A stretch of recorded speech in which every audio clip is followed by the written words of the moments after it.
Now we are live. Doug Fowler here from broadcasting from the undeclared capital of South Central Missouri, St. Robert, the gateway to Fort Leonard Wood. I am sitting here with Virginia Staabs. Staabs, how you pronounce it? Was that make sure I get your microphone going. Now take a test talk. Hello there. There we go. Now we got you loud and clear. Now, what kind of what derivation or where does that name come from?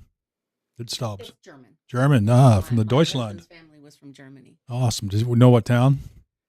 No, we're having a little trouble with that because I believe his dad was adopted, and nobody knows a whole lot of that. Right. Oh, we spent 4 years over there and had a great time.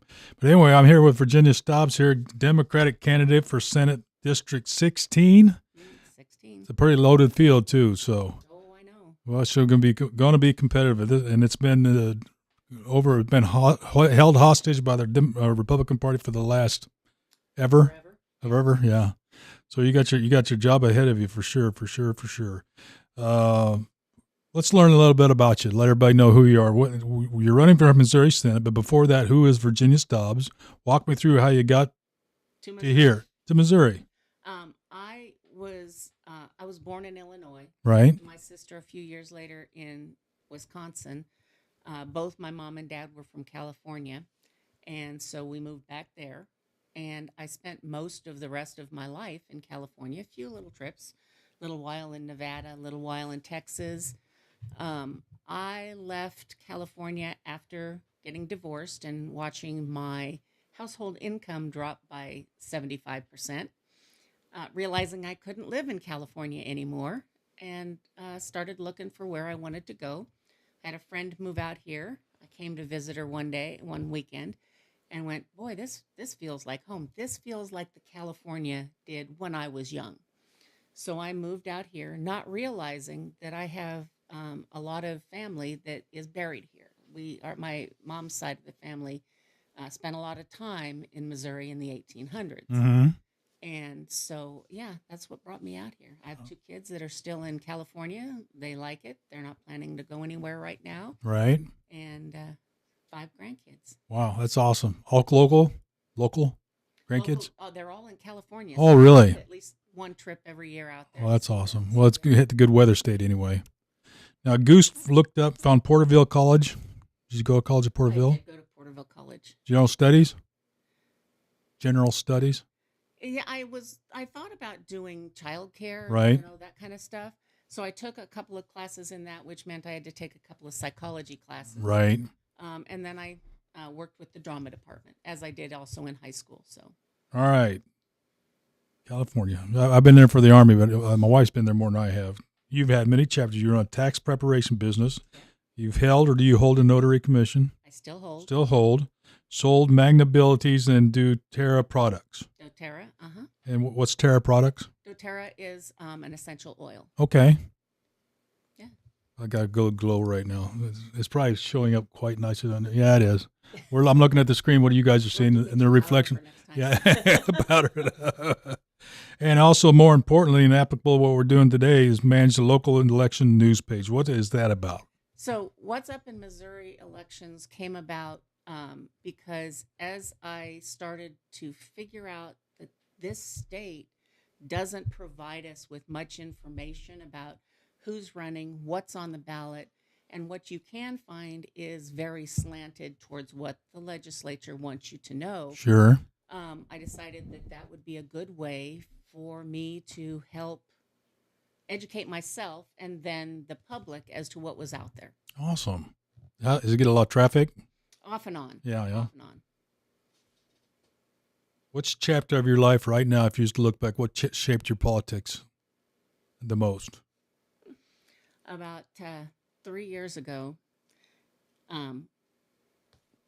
California has its issues. Don't we all? But California is as Democrat as Missouri is Republican. And one day I was looking at things and I went, it's not the party. It's absolutely not the party. It's the majority. When any party is such a majority that the legislators no longer have to worry about doing their job, mm-hmm. They don't. Right. And that was probably the biggest turning point in how I thought about politics. Do you see that happening today I in Missouri? I see California Republican side Right. in Missouri right now.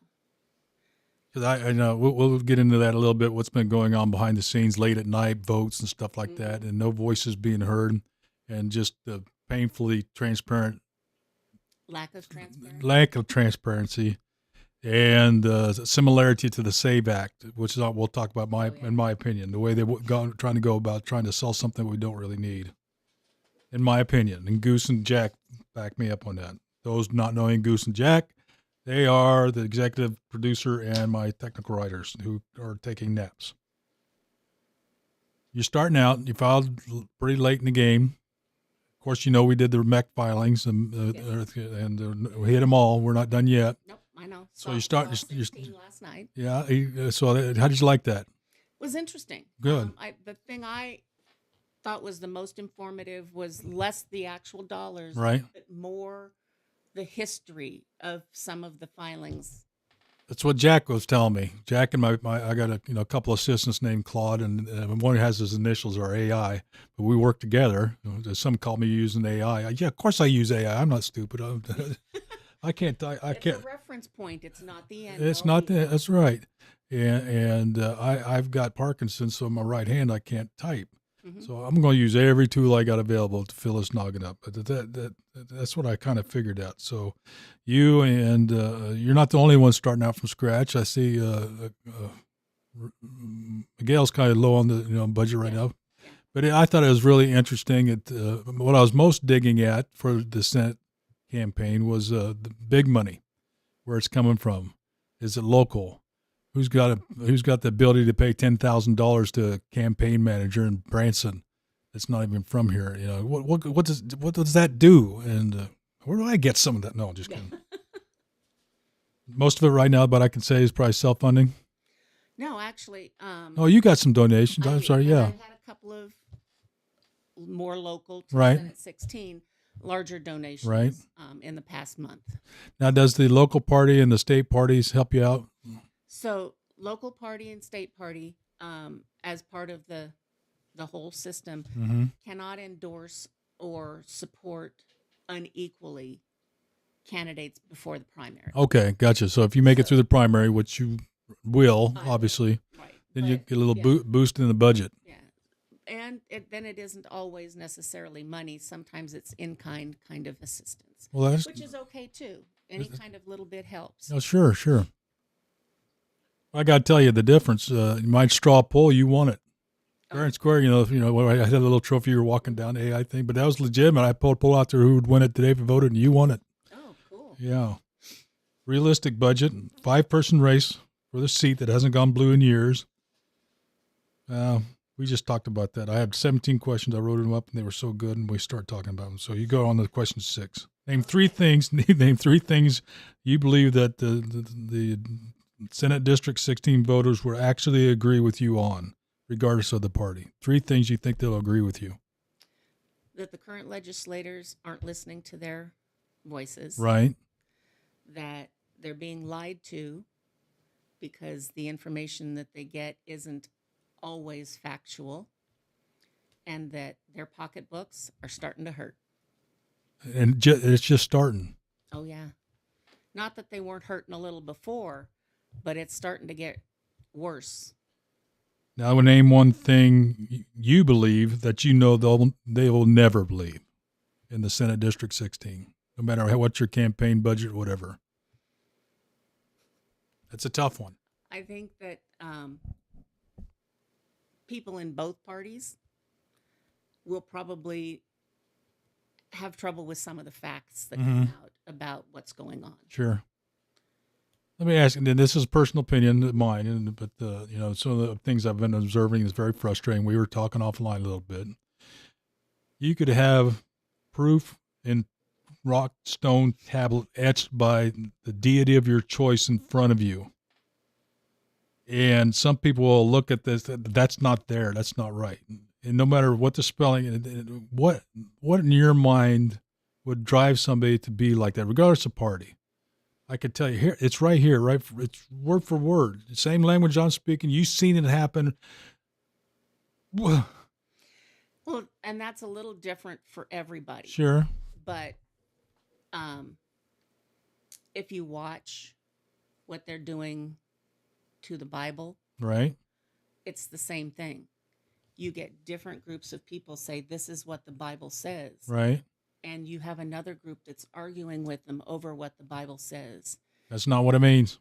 Yeah. So a lot of it has to do with how they were raised and what they were taught. And a lot of people don't open their minds to the possibility that what they knew isn't true. Right. And those people will change or they won't change. And we have to deal with them in whatever manner helps them to be comfortable with what is changing and where we are. Goes back to Dave Letterman episode with talking about Bill Clinton. What is the definition? Is and I can relate to that. I was talking. You used to go to church and stuff like that, and it used to be key arguments on 2 words.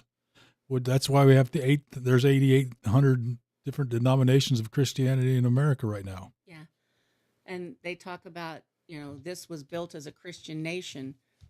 No, it wasn't, because most of our founders weren't Christian. Right. A lot of them were more Puritan, and they came over here because the Church of England, which was Christian, was forcing their beliefs. Right. So we are open to all religions. Right. The morality that they talk about with the Christian religion, the be kind to others, those are in the Bible for every religion. Right. And so it's not one religion. It's that number one, love your neighbor as yourself. Hey, have you ever seen the series John Adams on HBO? No, Oh, it's one of the best series ever. It's a famous actor.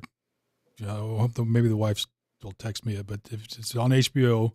It was so good I actually bought it. But it's talked about the original framers of the Constitution and the dialogue and the venomous nature they took after each other. They didn't want the church stuff in there and they want the religious stuff, and some of them didn't. But it was supposed to be one of the most accurate representations of the first founding fathers, how they came together, and John Adams being the key character. And then they had this great character that played Jefferson and his beliefs, about religion and stuff like that. All right. Abortion. We talked about this a little bit before we store short, and then usually I would say Amendment 3 or, nothing so terse, but just to get people's attention. Boom. Abortion. Let's get it out in the open. How do you plan to talk about it in Richland and Waynesville? Let's go back to what's your perspective? Yeah. Nobody heard. When Amendment 3 was on the ballot in 24, there was a town hall debate on Amendment 3 here in Pulaski County. And when I realized from listening to our representative that the legislature had rewritten the definition of abortion to something that doesn't match the medical field or the federal government, that was a huge eye-opening thing as to why we were having so much trouble with this debate, or at least part of it, because the health care that they said was still happening can't happen if the definitions don't match. Sure. Because I can't bill the insurance if that's not what, it doesn't work. And my personal opinion is I would hope that people would find another way than abortion for an unwanted pregnancy. However, the definition of abortion, as people immediately think of it, isn't always what's going on. Right. A miscarriage, medically defined as a spontaneous abortion. And I'm watching other states put laws in effect to investigate and charge with murder mothers who have a spontaneous abortion. I read about that. Like they're going to be able to figure out if it was something she did or not. We haven't been able to do that in decades at this point. Any medical care should be between the patient and the doctor and the family if asked, Right. because those are the people who it affects the most. And we're quickly moving away from that, Right. especially in any type of female health care. I see that in every time I go to the doctor, you know, a little bit more changes and a little bit more gets more difficult and a little bit more prescriptions change. And I don't notice the same thing on the man's side. Right. When we start talking about having more trouble getting birth control pills, but they'll prescribe Viagra. Day in, day out, 24 hours a day. So I can see a double standard that had gone away for a while. It's back. You think that's part of some members of the House and Senate, the representatives, state and federal level, trying to legislate morality? Yes, I do. Okay. You think that's the place for it? No, Okay. Because people's religion, Right. whatever it is, Or lack of. legislates that morality. Right. And I think that the government's job is to help make sure that people are taken care of, Right. that the country in general is safe and able to protect itself, and that we're able to watch out over those who are less fortunate. The weakest and the most needy. Which all of that follows right along with what's in the Bible, no matter which Bible Right. you read. I think it's actually in the Quran too. And I believe so, Yeah. although there are people who have argued that with me, Yeah. but I don't have a copy of Yeah. the Quran yet to take on that. I've read bits and pieces of it just for general knowledge, but thank you. I appreciate your honest answer on that too and how you stand. Session priorities. You win the Senate. You spent all this year and you're fighting through the weeds and the wheat and the chaff, and you come up on top. And the Missouri legislature has spent an enormous amount of energy on social issues. Transgender legislation, book bans, DEI restrictions. Is that the right use of session time, do you believe, or what would you do what would you substitute it with if not? No, it's not. DEI, diversity, equity, and inclusion are things that we were doing before it had a label, before people even realized what they were talking about. Those are very, very old concepts. You want diversity in everything because everybody's opinion matters. Right. You can't come up with a solution if you don't hear from everybody. Equity means everybody at the table. Right. Everybody has a fair shot at getting to the table. And inclusion, they all tie together because you're including everybody, no matter what, because everybody's affected differently. So no, we shouldn't be tying that down and saying that anybody who fits into our individual definitions is no longer included. Right. And no. So now what were the other two? Oh, ominous. I know. Book bans. Oh. That's Some of awfully like 1984 to me. If those don't read the book, if those don't know it. And David Wall, you can leave the session. I don't know who you are. You're not my kind of person. I don't need your kind of attention. Just unplug, go away, do something else with your life. You're not the kind of person I want watching. I don't know who you are, but you're not my type. Book bans. just because you don't like a book doesn't Right. mean it's not helpful to somebody Right. else. Now, do I move it to a different shelf in the library? Right. Do I put it in where we have to verify age before it gets checked out? Those are concepts that would be worth talking about. But to ban them and burn them or to get rid of them in any form like that, I think is incorrect. Goes back to legislating morality. Mm-hmm. And who's responsible? It is actually the teachers, the librarians, or the parents. Right. You know. The librarians and the teachers pretty much know the books that are in Sure. their library. They know if a child should be getting parental permission to read it or not. You know, parents are the ultimate people who should be making those decisions for their kids. And just like with the medical care provider, you can talk with the teacher, talk with the librarian, the school staff. I got you. Now, parents sometimes in these days, and I'm going to tell you, I was part of that generation that could have used a little more help. but sometimes we need to help educate parents as to how to handle different things, because with families spreading out instead of being all together like they used to be, it's not as easy as it was then. I've seen the videos of what these teachers go through. Now, don't get me wrong. There's on both sides of the argument there, but they do. That's a lot of work. It's a job I don't want. Yeah. I don't want. Genuine Democrat. This is an interesting question. Goose wrote this one up. You're running as a Democrat in one of the most Republican Senate districts in the state. Is that a genuine ideological identity or a strategic, or is it partly strategic? Or would you have run as an independent if the ballot structure would have allowed you and had the time to get the signatures and all that? For a while in my life, I think I thought I was independent. Right. And I know that party theology, for lack of a better term, changes over time. But right now, and from what I have studied on the different parties and how they've changed over the years and where they sit right now, it's Democrat. Right. Okay. Because other elections, I've talked with some friends who were running for office, and I tell them, "Why don't you just run as independent?" Well, I want to run Republican because I am, but I know I could get on the ticket if I ran Democrat, but I'm not a real Democrat. That's an integrity issue, and I appreciate you just saying I am a Democrat. Yeah. Okay, thank you so much. Brand problem. Missouri Democrats have a brand problem in rural areas that's been building for 20 years. In your opinion, what caused it?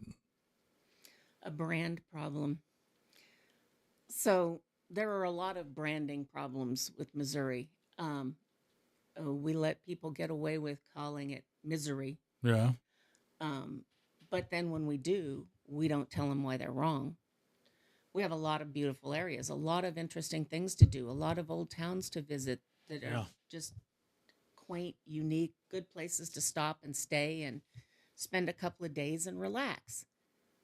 We've done nothing outside the state of Missouri to make that something that wants people to come in, see, stay, and possibly move. I moved here because when I visited, it felt like home. And that's the way people are here for the most part. Mm-hmm. They make you feel warm and invited. But individual people sitting in their house can't do that if we don't get help bringing people into the state so that we can see all the great things that are here. I mean, St. Louis has a draw, Springfield has a draw, Kansas City has a draw. But the rural areas have draws too. And we have to find a way to get those people to come and see us and visit us. And then we have to convince some cities to decide that certain kinds of growth are a good thing. And certain are not. Right. Yeah, the casinos and such, in my opinion. I mean, they bring money, but you have to be careful where you put them and how you deal with them. Sure. Yeah. Unless, there's steps and procedures in place, but are you tying that analogy with the Democratic Party? Exposure, people get to know the party. Because I say, I hear this right in Missouri. Yeah. I'm only voting Republican. Why? Well, I've always voted Republican. My daddy's vote. It's like the Chevy argument in my family was for my grandpa drove a Chevy. I'm driving a Chevy. But why? Well, grandpa drove a Chevy. Yeah. I got to drive a Chevy. Well, grandpa was a Republican. We've always voted Republican. And there is a lot of deep family ties Right. with party, with vehicles, with where you live and what you do. A lot of the times, so long as you can have a conversation with somebody, you can reach certain common ground. Can I get them to change to vote Democratic? I don't know, but I'm going to try. Right. And the one thing is, win or lose, I'm not going anywhere. My voice will be here no matter what, and my voice is here to amplify the people that I am representing. Okay. Excellent. Thank you. Tax structure. Oh, near and dear. And near and dear in my heart. Little sneaky tricks going up there at the House and the Senate. You're a professional tax preparer, unusual for a legislative candidate according to Jack and his research. Walk me through how you'd approach Missouri's tax structure from Jefferson City. So I think they're jumping the gun right now. Right. I think that in states that don't have an income tax, they have other forms of income that replaces it. And I think in this particular time, they should have gone to what are we going to do to bring in other income before we talk about getting rid of income tax? Because the way they're going to get rid of it, the calculations that several economists have done, And Missouri's own board of whatever that business is. means that in the county of Pulaski, we could see upwards of 20% Good. sales tax by the time you add all the little goodies onto it.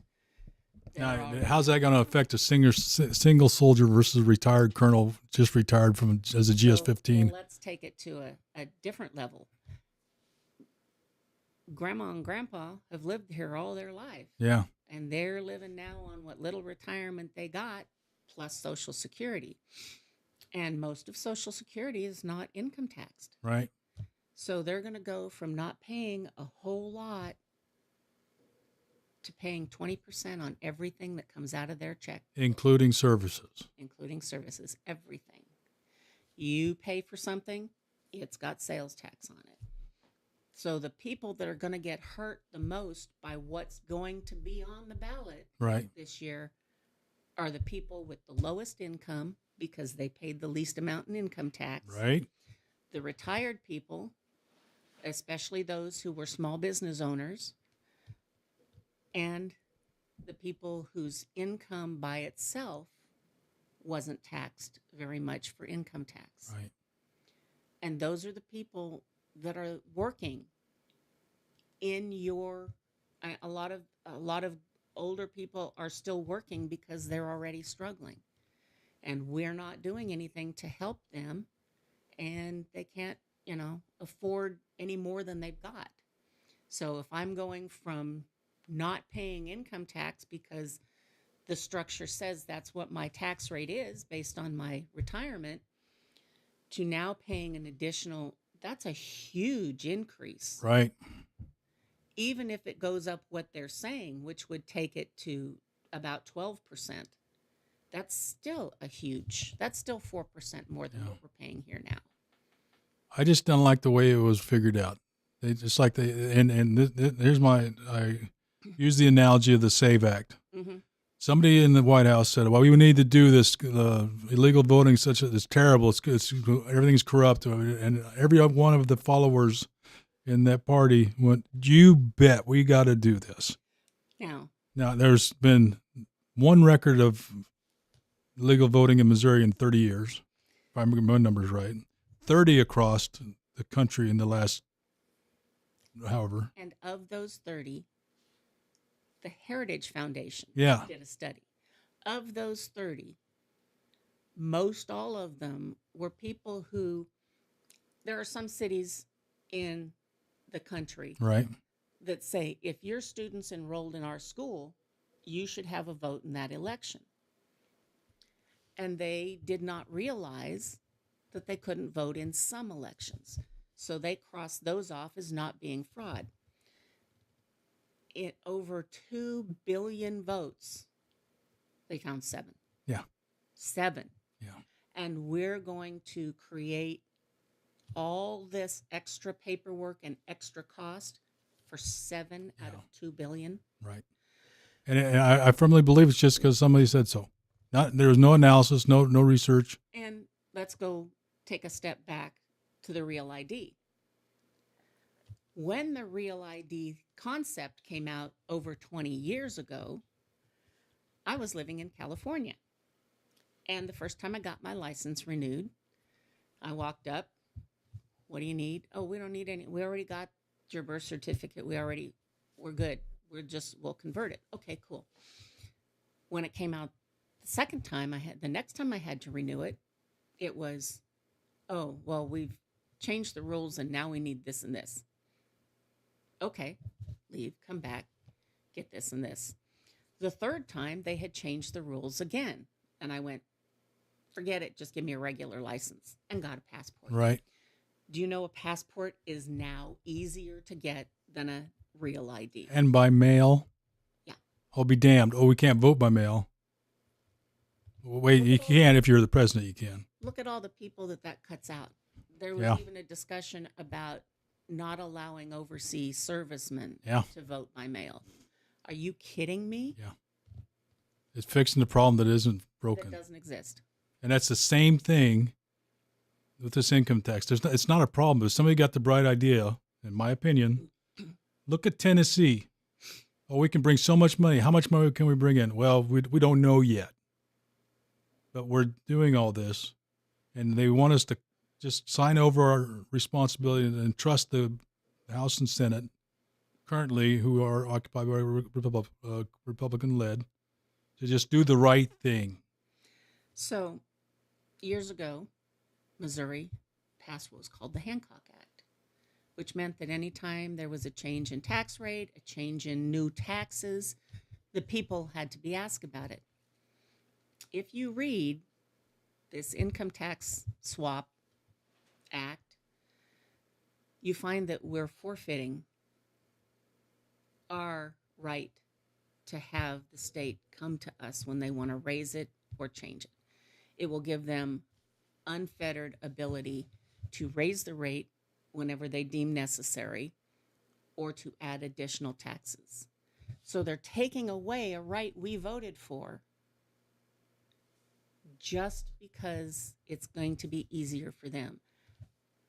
And Missouri has a habit of not listening to when the constituents vote for something and overturning it. 17 times in the last, I want to say 10 years, but that date might be off. And both of our representatives voted for that. I'm just saying that. It's on record. And I watched the debates at the Senate, and I watched the people stand up. They just shouted down. There's no logic. It's all emotion and appeal. The governor wants it. We're going to do it. Yeah. It's not even right. It'll ruin the economy. It's going to hurt people's life. That's all right. When they talk about Tennessee, Tennessee's budget isn't all that great. Right. They're struggling. Kansas did the same thing. They damn near went bankrupt. Yeah. You have states like Texas and Nevada that don't have tax. Nevada has gambling. Texas has oil. They have other things that make up that difference. We don't have that. Video lottery. Switching gears. Live issue right now in Missouri. Real stakes for a county at Fort Leonard Wood. Where do you stand on expanding gambling in Missouri? Very cautious. Right. Very, very cautious. Prudent. I've known people who have had gambling problems. Right. And we don't have the support system in this state to help those people who want that help, which is not a good thing. I mean, if we're going to give them something that could cause a problem, we ought to have something when they figure out that it's a problem and they need help. Right. I don't personally like the I can sit at home and hide in a closet and keep my addiction in, unknown. Functional addict. Yeah. But everybody has the right to make mistakes. Sure. But I think that as a government, we have to be aware of where those can happen and do what we can to make sure that we have the ability to help the people who figure out there's a problem. For those that like the thought of legislation lading morality on the idea of abortion, they sure don't want to legislate against gambling. Money? All right, we'll leave that by. That's Doug Fowler, and Doug Fowler said so out loud. You live in Richland, not Waynesville, not the county seat, not in the town closest to the base. What does Richland specifically need that it's not getting currently? If you were you could. Richland, so one of the reasons I moved to Richland and not one of the larger cities is I like having the quiet. I like having the open, the not everybody staring in your windows all the time trying to figure out what's going on. Not that anything is, but Right. but I like that calm and quiet atmosphere. Um, Richland could use a little bit more business. And I know that that's partially a lot the job of the people in Richland.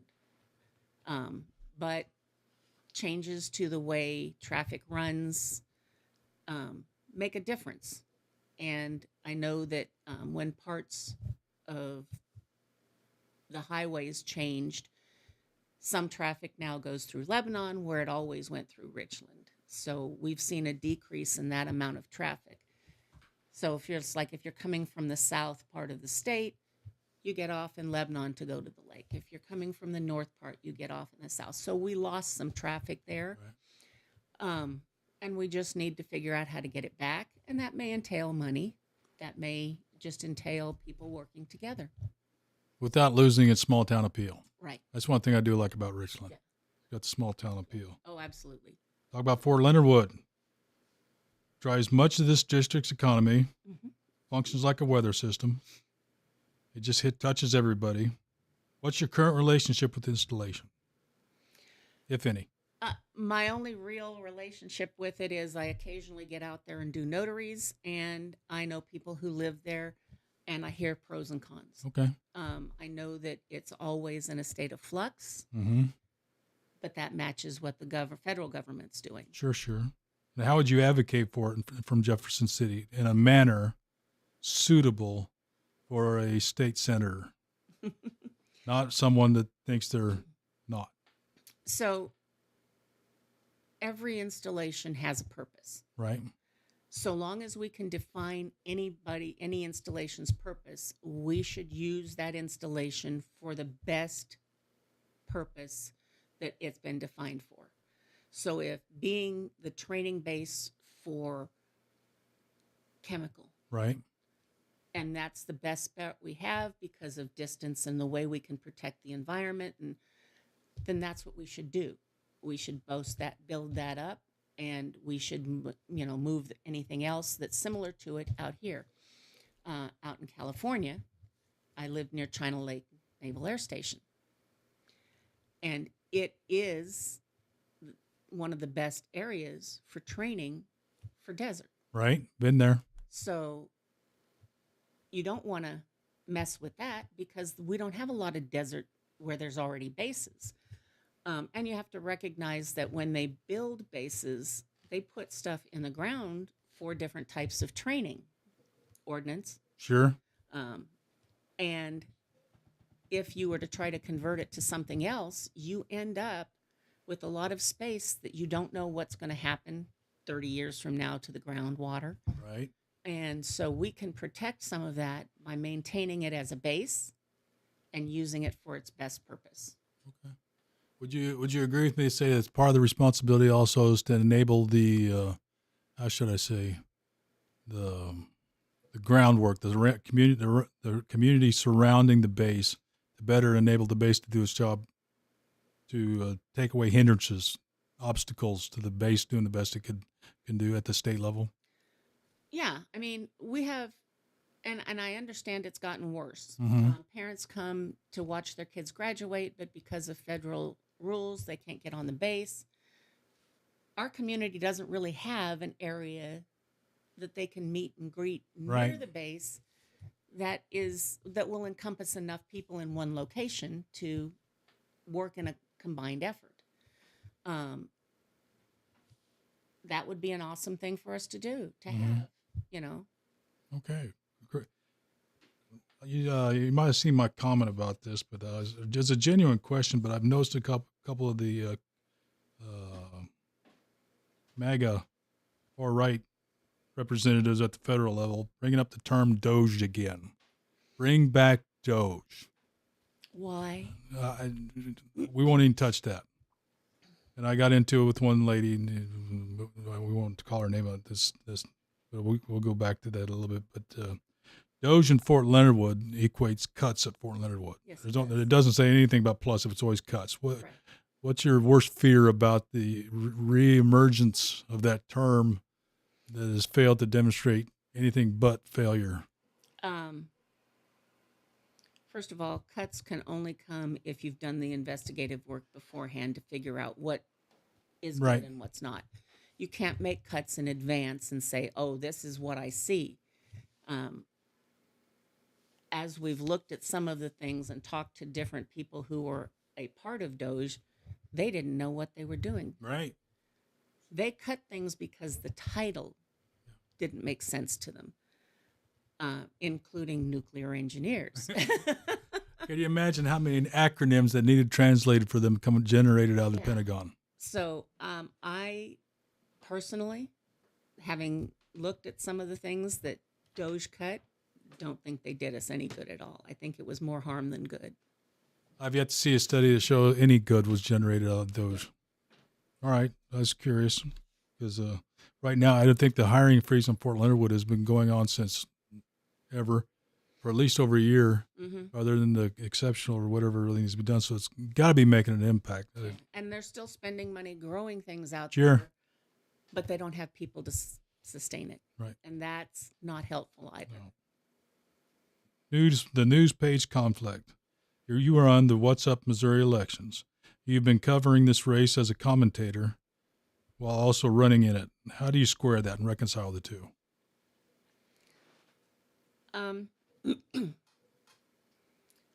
One is strictly facts, Right. and one has my opinion in it. Right. And I work really hard on the strictly facts to be just strictly facts. Because even before this, I worked very hard not to take a side, just to present facts. And sometimes that's hard here. So I also like to have somebody read it beforehand, Sure. just before I post it, if I'm working on something that may have opinion attached to it. I almost always try to use a disclaimer. It's my opinion. You can take it, you can leave it, you can throw it away or treasure it, whatever you want to do with it. And that's why with that particular one, I try very hard not to have my opinion in it. It's probably pretty hard to get the facts anymore. It's not easy. Because I mean, you almost have to know history Right. before you can determine if something like, I didn't like the income tax issue to begin with, but it wasn't until I started digging into it and realized the things that we'd be giving up that had nothing to do with tax dollars. Right. And that had to do with learning about when the Hancock Amendment was done and exactly what it did more. So it's no surprise to me that many people don't fully understand what's in what they're voting on. But they take other people's word for it as gospel. Just because of the party they belong to. The other day actually had a conversation with somebody on the 2024 Amendment 3. And, I'm glad they overturned it. All that trans stuff that was in it. And I looked at him, I says, there wasn't any. And he goes, but I says, there wasn't any. It was one page. What was in it was what was in it. None of it had anything to do with trans. Really? I know they said. But they didn't. They were trying to get you to vote no for it instead. That's of yes. like the litter boxes in school bathroom. Yeah. God. Yeah.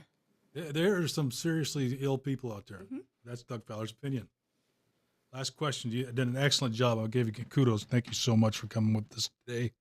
Every candidate tells me what they'll fight for, but the business in the Senate is bogged down with totalitarian behavior by the one party in charge. It's been so for 20-something years. If you win, what's your plan to actually accomplishing anything in a House so red or in a Senate so red in Jefferson City? I've been accused of being obnoxious because I ask questions. That would be the first step. Right. The more questions you ask, the more people figure out, wait, maybe I don't know what I'm talking about, or wait, maybe I need to go find that answer. That's the first step. Yeah. The second step is continuing to tell people, even up there, that you're up here to amplify the voices of the people who elected you. Not your conscience, not your desires, not the governor's wishes, the people who elected you. I actually did the research on our incumbents right now, and if it was at the very low single digits, if one or both of them ever voted against the party, ever. That's not politics. That's Yeah. I'm getting ready because I've had to coordinate with 6 counties, Mhm. not just sure, here. sure. It's a big stretch. I'm getting ready to roll out coffee house type events in every county, and that's the one thing is there's a lot of areas where we're closer to each other than we are far apart, especially if we sit down and talk. And having those conversations doesn't mean that there isn't a Republican item Right, that I would not vote for. right. But it would have to be something that the people in the district have overwhelmingly said, yes, we know that goes against your parties, Right. but this is what we want. And this is why we feel, after being educated, that it's good for us. Okay. You're willing to listen. Mm-hmm. That's why I think it's lacking so much in our current state of affairs. Well, that wraps us up for question 17. Well, thank you. You're very welcome. Thank you for coming by. Now, I talked to Miguel. I don't know if you watched the episode with him. I did. I got to watch it afterwards. I was busy at the time. We had a great conversation, as was today's, and I'm hoping you'll join me when I do finally schedule the roundtable with you and your co-patriots in the Democratic Party that are running for office. We'll just have a roundtable. It might be virtual. It might be here, depending on how we can make it work. And I think that'd be a lot of fun. I think so, too. And what I would hope to get the most out of it is to educate the viewers on exactly who are the Democrats. It's kind of like, they're not evil. They don't bite the heads off children. Just because they're blue doesn't mean whatever. So anyway, we thank you, everyone watching at home and later at night. And if you have any questions of Virginia, hit her up on her campaign page, and I'll put it up on the link. It's all over the place. So, but if you have any questions, hit me up, and I'll send you the link to her campaign page if you want to ask her questions and stuff like that. And look forward to having her back on with Dr. Slider, Miguel, Tamara, Tara, out of Dixon, you. That's about it. That's it. I can fit you in here. So I got enough microphones and headsets. So until then, we'll see you then. All right. We're logging off.